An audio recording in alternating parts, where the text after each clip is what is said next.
Till now we have discussed the each and every aspect of band theory of solids. All the theoretical aspects of band theory of solids we have learnt in our previous lectures. Okay. Now on the basis of this band theory of solids, a very important answer of a very important question you can get, and this is regarding what is the difference or distinction between metals, insulators and semiconductors.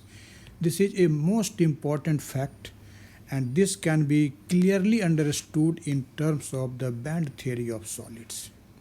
Okay, actually the electrical properties of a solid depends basically upon two facts. The first one is energy band structure, and the another is the way in which the energy bands are occupied by the electrons. That is, in which manner a band is filled with electron, or in other words you can say that the electrons inside an energy band behaves, how much electrons inside an energy band behaves like a free electron, that determines actually the electrical conductivity. Not the total number of electrons, but only those effective number of electrons present in an energy band which behaves just like a free electron, that contributes in electrical conduction. So I have written here the way in which the energy bands are occupied by the electrons and the band structure, that determines actually the electrical properties of a solid. Okay. Actually, if you talk about any energy band, let us consider this is an energy band, then in fact this energy band consists of different energy levels. Okay, and electrons are actually distributed among those energy levels. You can see that how many electrons will be present in a particular energy level, that can be determined by this proper formula. Actually, the number of electrons in an energy level is given by this formula. NL is equal to 2 times of 2L plus 1. Actually here L stands for orbital quantum number, and this factor 2 occurring in this formula is due to the 2 spin states of the electron. This orbital angular quantum number, this is actually these are actually the non-zero or non-positive integers. It means you can say that L has values 0, 1, 2, 3 and so on. Okay. We do not say that L is a positive number because 0 is also included, and 0 is neither a positive number not a negative number. Okay, this is 0 is non-positive, non-negative.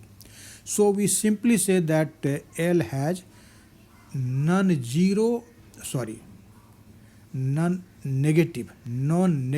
integral values. Okay.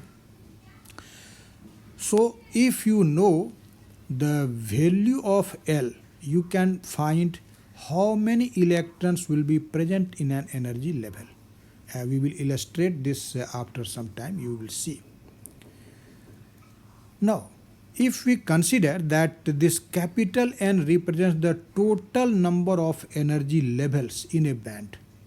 For example, in this figure you can see this is your first energy level, this is second energy level, this is third, this is fourth. Okay.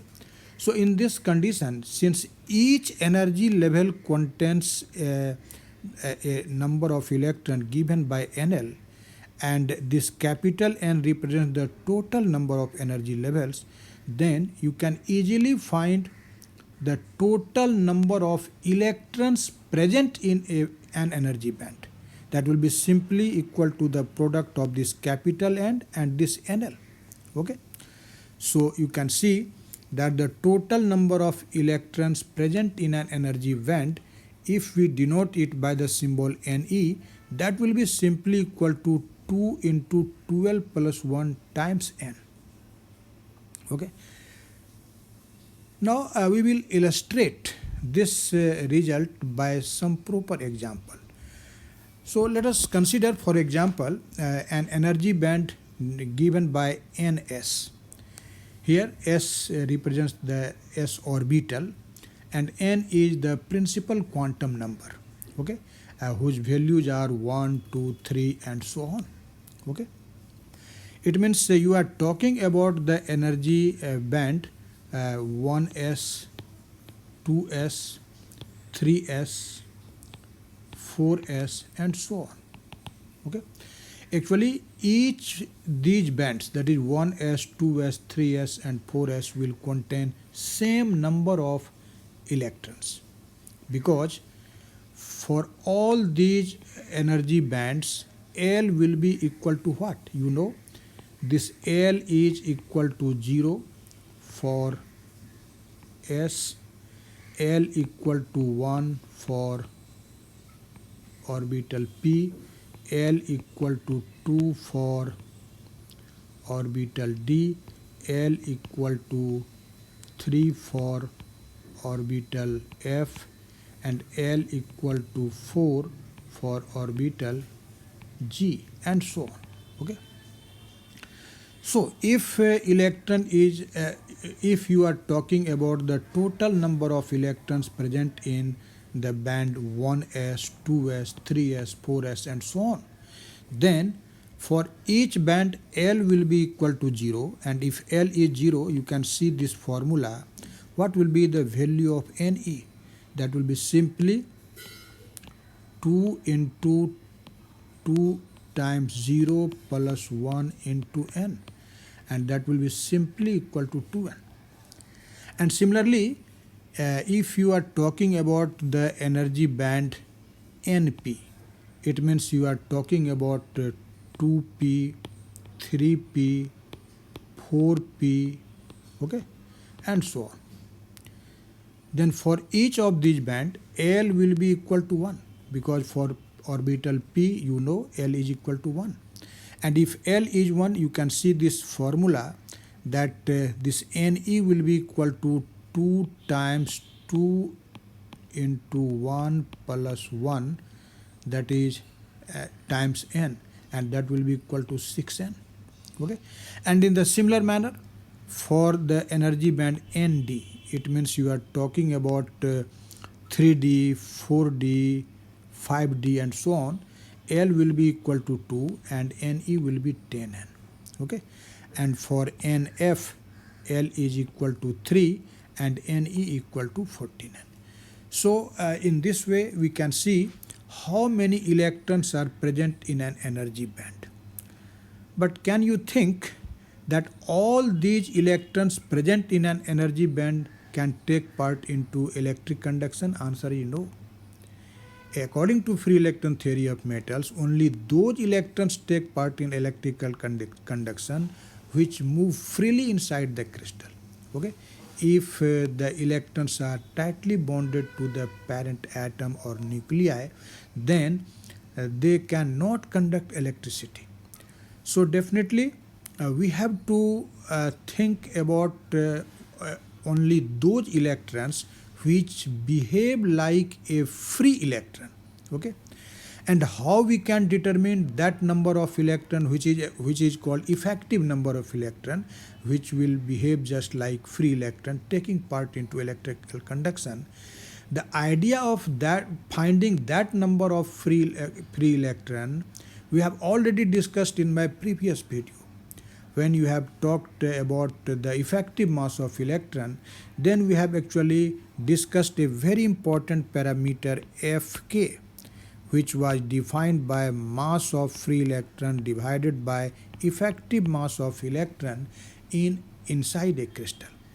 Actually the value of this Fk, you know, actually measures the extent up to which an electron in the K state behaves as a free electron. Okay.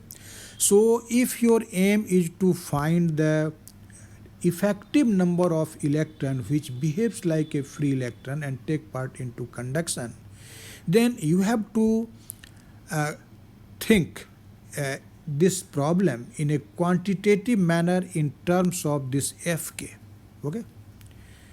In fact, as I have told you earlier, that on the basis of the nature of band occupation and on the basis of the width of forbidden energy bands, solids are classified in three groups basically, and those groups are metals, which are also called conductors, insulators, and semiconductors. Okay, and the behavior of all these three materials will depend on the value of N effective, where N effective actually determines the effective number of electrons present in an energy band which behaves like free electron or conduction electron.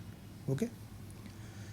So, to distinguish between metals, insulators, and semiconductors on the basis of band theory, we must consider uh, an energy band and try to find what will be this value of N effective, that is the number of total number of electrons present in an energy band which behaves like a free electron. We must calculate it, and for this you can see this figure. I have considered here actually an energy band. This is in fact energy versus K graph, and you can see K has been written on this x-axis, and on y-axis energy has been written. And we have considered the first Brillouin zone, that is the the first Brillouin zone represents an energy band. Okay, and these are the limits of this first energy band. This is K equal to minus pi by a to K equal to plus pi by a. So this is our first Brillouin zone.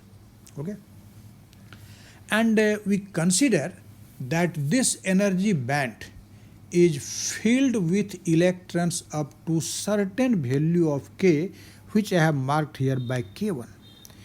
And you can see this figure. I have shown in this figure that this shaded region actually represents that electrons are filled, or this band is filled with electrons up to this value K1. Okay, and above this K1 the band is empty, there is no electron. We consider it. Okay, but as I have told you that whenever you have to discuss how much electrons behave like free electron in this band, then we have to talk about this parameter Fk, which I have told you, which is defined like m over m star. Okay, because this parameter determines that determines the extent up to which an electron in K state behaves like a free electron. Okay, so this the value of this Fk will be what, and knowing the value of Fk and then this effective number of electron which behaves like free electron in a band, we can determine how the material, in which condition the materials behave like a metal, an insulator, and a semiconductor. Okay, so you can say that it is our interest to know the effective number of free electrons present in this band, which gives information about the conductivity of the band. Okay, and this factor Fk, which represents the extent up to which an electron in the K state behaves as a free electron and hence participate in electrical conduction, that will actually determine the total effective number of free electrons in the energy band. And for getting that value, we have to sum up all the values of Fk up to the field level. Okay, so you can write these things, that all those facts which I have actually discussed, I have mentioned it here. You can note down these things in your notebook for your convenience. So I have considered this first Brillouin zone. This is our energy band, and this band is filled up to a certain value of K, which is K1, and this K1 is less than pi by. Okay, and as I have told you that we have to find the effective number of electrons that will conduct electricity, and such electrons are called free electrons. Okay, and as I have told you that this parameter Fk, which is defined by m over m star, and you know 1 over m star is equal to 1 over h bar square times d2 epsilon by dk square. So this is the value of Fk, and this Fk, as I have told you several times, that it is the measure of extent up to which an electron in the K state behaves as a free electron and hence participate in electrical conduction. So, okay. So the total effective number of electrons in the band that can take part in conduction will be, if we denote it by N effective, then that N effective will be simply equal to summation of Fk. Okay, summation of Fk. But as the energy levels in an energy band are almost continuous. So you will see later on, while we will calculate this N effective, this summation will be transformed into integration. Okay. So for getting the value of this N effective, okay, we will have to integrate this f of Fk. And in my earlier video on finding the number of wave functions or number of quantum states in an energy band, I have discussed that the possible number of states in an interval dk for a one-dimensional lattice of length L is given by this formula. Already we have discussed this result earlier in a particular video. Okay, and I think you have definitely watched that video. So dn, which represents the possible number of states in the interval dk of wave vector, that is given by dn equal to L over 2 pi times dk. Okay. Now you know, when we talk about electron, which is a fermion, this electron has actually two spin states, and both of these two spin states represent the different quantum states. Okay, so you can say that each state occupied by a maximum of 2 electrons, not more than 2, because according to Pauli's exclusion principle, not all the 4 quantum numbers of an electron in a particular energy quantum state can be same. So if there are 2 electrons, one has a spin up and another has a spin down, they can remain in a particular quantum state. So each state can occupy at most 2 electrons in accordance with the Pauli's exclusion principle. Okay. So taking this spin of electron under account and Pauli's exclusion principle, the effective number of free electrons present in the energy band within the limits, let us suppose from minus k1 to plus k1, because I have considered that this band is filled with electron from k equal to minus k1 to k equal to plus k1. So what is the effective number of electron present in this band within this wave number limit? You can write like this. This N effective will be given by 2 times Fk dk. Okay, Fk dk. And this you can see here, the integral of Fk dk from minus k1 to plus k1 multiplied by L over 2 pi, because this will be actually given by like this. Okay. n effective equal to 2 times L over 2 pi integral minus K1 to K2 Fk dk. Okay. Here this 2 and 2 will cancel out and your result will be L over pi integral Fk dk from minus K1 to plus K1. Okay. But you know Fk is equal to this much. So to find the value of this integral, let us substitute that value of Fk. And after substituting the value of Fk, you will get n effective equal to L over pi times m over h bar square integral of d2 epsilon by dk square dk from minus k1 to plus k1. Okay. Now you can see that this d2 epsilon by dk square, this is an even function. And you know in case of even function, we can write this integral as 2 times of integral taking the limit from 0 to k1. Okay. You know integral from minus a to plus a f of x dx. This is written as 2 times integral 0 to a f of x dx. But only when this f of x is an even function.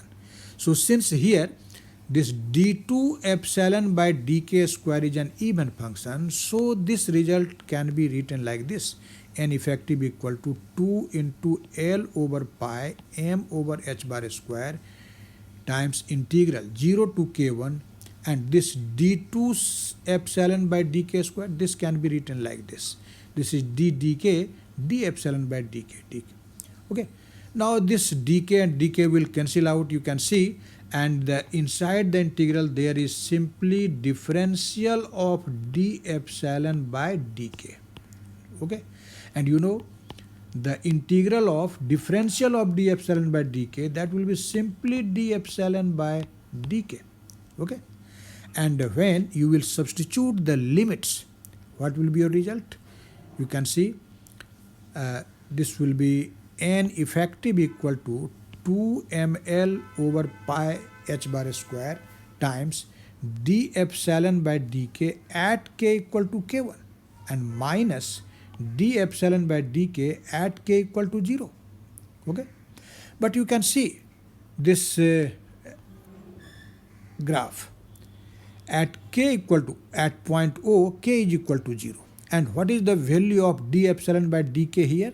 You can see this d epsilon by dk at this point k equal to 0 is 0, because this d epsilon by dk is simply the slope of this energy versus k curve, and the slope of this curve at k equal to 0 is 0 because when you will draw a tangent, that tangent will be just parallel to this k axis, and so slope will be 0.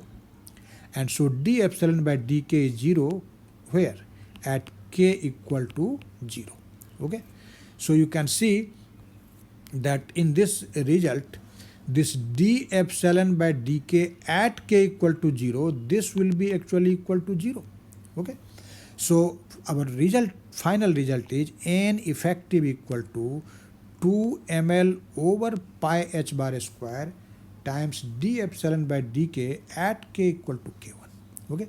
So in this way, if you know that any energy band is filled up to this value of k, that is k equal to k1, then how many electrons in that band will be present which behave like a free electron, that can be obtained from this result.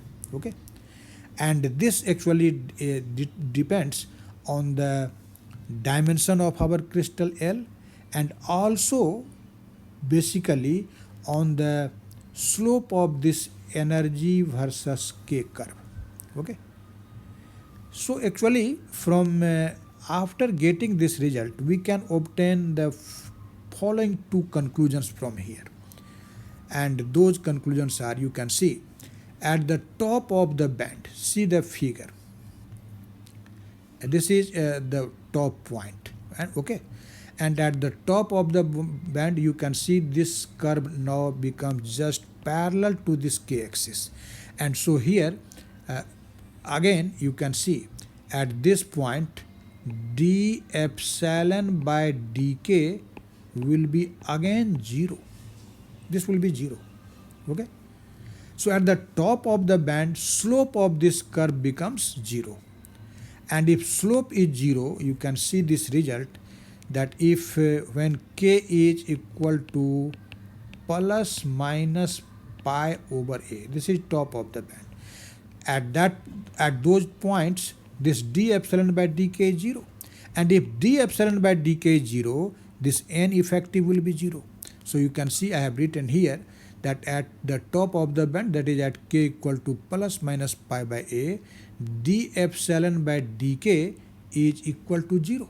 And so n effective will be equal to 0. So what actually this means? If n effective is 0, that means the effective number of free electron, mark it, effective number of free electron, that is the conduction electron in a completely filled band is 0. It means if an energy band is completely filled with electron, then there will be no conduction electron present in that band. Okay, no conduction electron. That is called filled band. And there is no electron available in that band which will take part into conduction. Okay. On the other hand, you have also learnt while discussing the problem of effective mass of electron that there is a point on this epsilon versus k curve which is called inflection point. Actually, inflection point corresponds to the point where velocity of the electron is maximum. And at inflection point, you know from calculus, you have definitely studied about inflection point in the chapter maxima and minima in your course on mathematical physics. And if you have not an idea of inflection point, you can watch the videos on inflection point in my playlist of mathematical physics, where you will get the detailed discussion on point of inflection. Okay. And you can see inflection point are that point where dy by dx is maximum. Okay. And here you can say that in this energy versus k curve, at corresponding to inflection point, this d epsilon by dk will be maximum. Okay. And if d epsilon by dk is maximum, you can see this equation 4, then this n effective will be maximum. Okay. N effective will be maximum. So if an energy band is filled up to the inflection point, then the maximum number of free electrons are found inside that energy band. Okay. So I have written it here. You can see that at the point of inflection of epsilon k curve, this d epsilon by dk is maximum. And if d epsilon by dk is maximum, n effective will be maximum. And if n effective is maximum, what does it actually physically represents? It represents that the effective number of free electron in the band is maximum when it is filled up to the inflection point. And in that condition, there will be more and more available free electron to take part into conduction. Okay. So there are two important conclusions here from which we have obtained from our mathematical result. First one says that if an energy band is completely filled, then there will be no free electron available in the band. Okay. But if the band is filled by the electrons up to the inflection point, then maximum number of free electrons are present in the band that will take part into electrical conduction. Okay. I think you have clearly understand what I like to convince you. Okay. Now, actually, now we can differentiate between the three types of materials which I have told you, which has been classified on the basis of band theory of solids. Okay. So the three types of materials, you know, these are insulators, conductors or metals, and semiconductors. Okay. So from the above discussion, now you can say that the solids having a certain number of energy bands completely filled, okay, and all other bands completely empty. Mark it. If there is a solid having energy bands, some energy bands which are completely filled, and all other bands are completely empty, then such a material is called an insulator. Okay.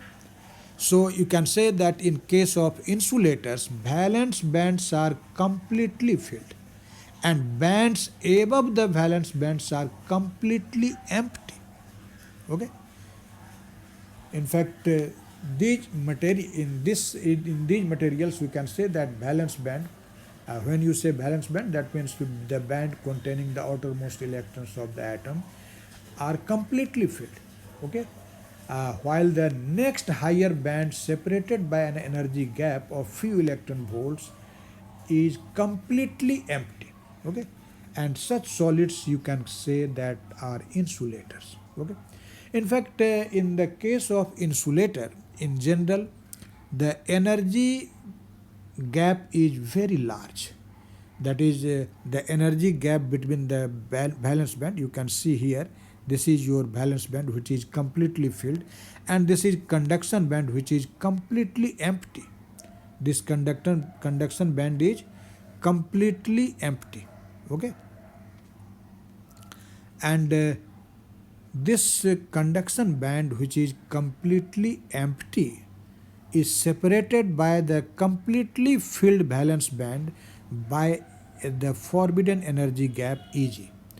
And in fact, as I have told you, that this Eg is of the order of 6 electron volt, 7 electron volt.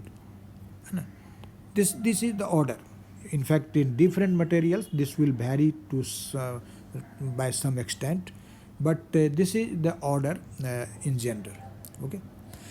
For a particular example, you can take that diamond. You know, diamond whose atomic number is 6. That is in fact an insulator.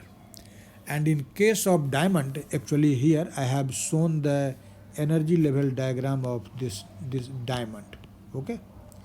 And you can see this is the electronic configuration 1s2, 2s2, 2p2.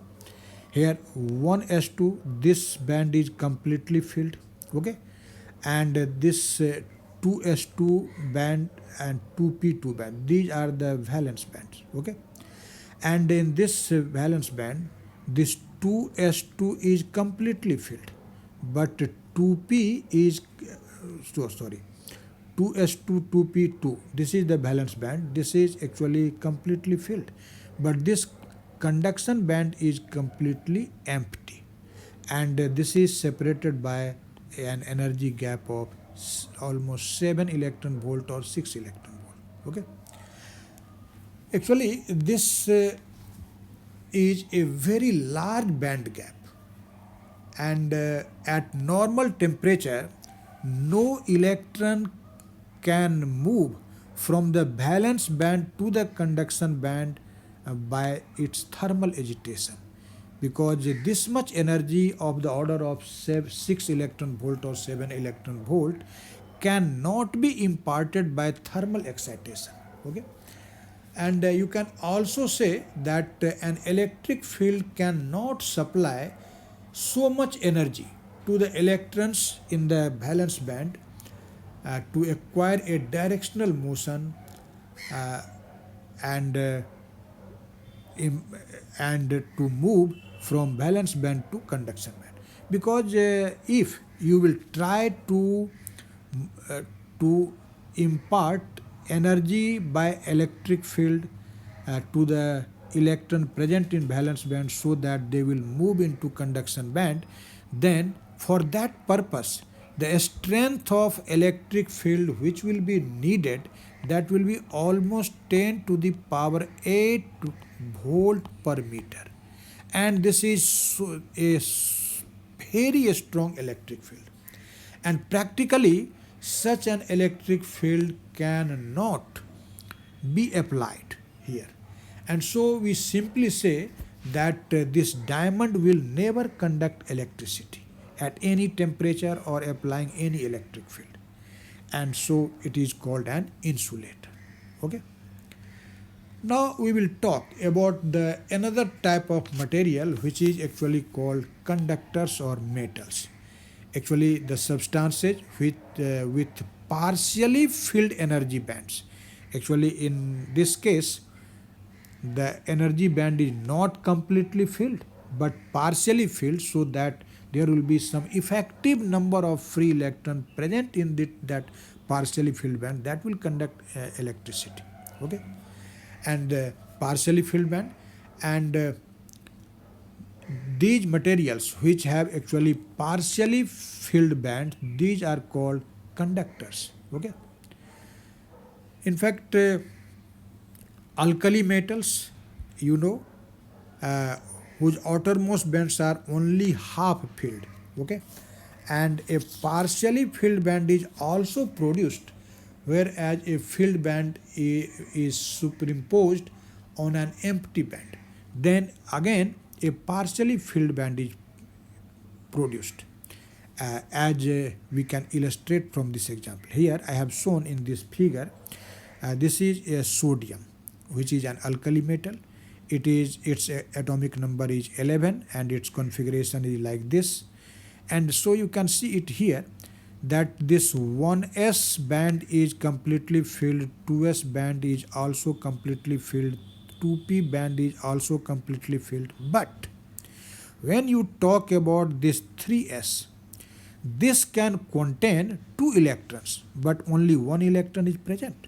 So you can say that only the half part of this band is filled with electron and its remaining half part is empty. Okay, so here already an empty band is present above just this half filled band. Okay, and so you can say in this case that the valence band and conduction bands are get overlapping. Here there is no energy gap. Eg is equal to 0 because valence band and conduction band overlaps. Okay, in this case already a half filled band is present. But if you talk about the alkaline earth metals like beryllium, whose atomic number is 4, then its configuration will be 1s2 or 2s2. Here actually this 1s is completely filled. Okay, and 2s2 a 2p6, you mark it in this when n is 2, then there will be also p orbital, but here this 2s band is filled, completely filled. Okay, and 2p is completely vacant. Okay, so there is an overlapping of 2s and 2p.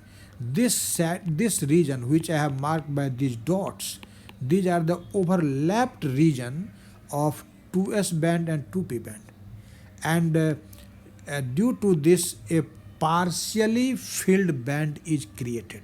So as I have told you that this partially filled energy band is also produced by the superposition of an empty band with a filled band. So I have mentioned it here, partially filled band is also formed by the superposition of the filled band and the empty band.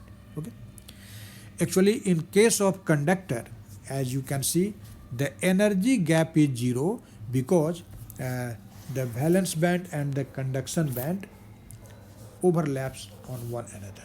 Okay, so you can finally say that a solid having partly filled energy bands has a metallic character, or they conduct electricity. Okay, actually this situation which I have shown in this figure, this strictly occur at 0 Kelvin temperature. Okay, but if you are talking about temperature greater than 0 Kelvin, then some electrons from the topmost energy band, or you can say valence band, may get excited to the next higher empty band, which is also called conduction band, and where they participate in conduction process. Okay, actually the number of such free conduction band depends on the value of the forbidden energy gap between the valence band and the conduction band. In case of conductors or metals, this is zero, so this conductor also conducts at 0 Kelvin temperature.